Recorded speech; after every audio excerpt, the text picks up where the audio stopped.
I love this movie. Having been Thanks, around Gina. when it happened, incredible story. Yeah.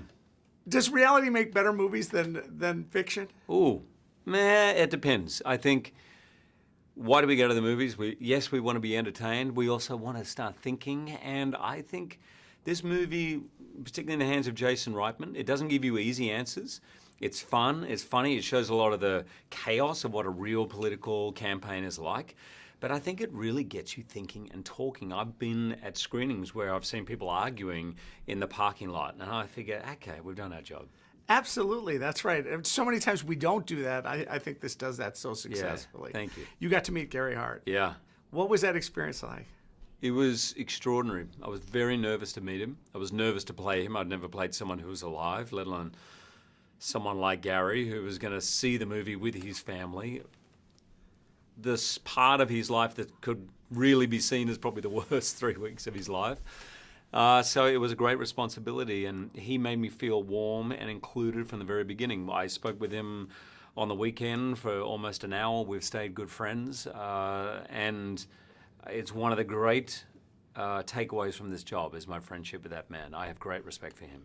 And for those of us that knew him, and he's ingrained in our memories, you disappeared, which I think is a great compliment to your acting. Thank you so much. And it has to be something you were concerned about. Oh, absolutely. I think he's very different from me. It's a very different type of role, and honestly, without Jason Reitman, I don't think I could have pulled it off. I shared with him my nerves about playing him. I'm an open book, Gino. Ask me a question, you know me, you've known me for years. I'll give you the answer. Now, Gary is not an open book. It's just not who he is. He's quite a private person. And if you ask him about policy or where America's at he can talk for days, right? But ask him about his private life and the shutters go down a little bit. So in that way, playing the more mercurial, enigmatic side of him was a challenge for me. Right. And there are times when just an angle I see, and it's him to me. Oh, thank you. Yeah. Well done. I watched a lot of videos. I did a lot of research. I listened to him a lot because when he spoke, unlike most politicians, he didn't go on and on and on. He was very clear. He very rarely, if ever, spoke with notes, ever, let alone a teleprompter. Well, there weren't really teleprompters. He just spoke from the heart, and it was so succinct and clear, it was astonishing. Take what happened out. What kind of president would he have been?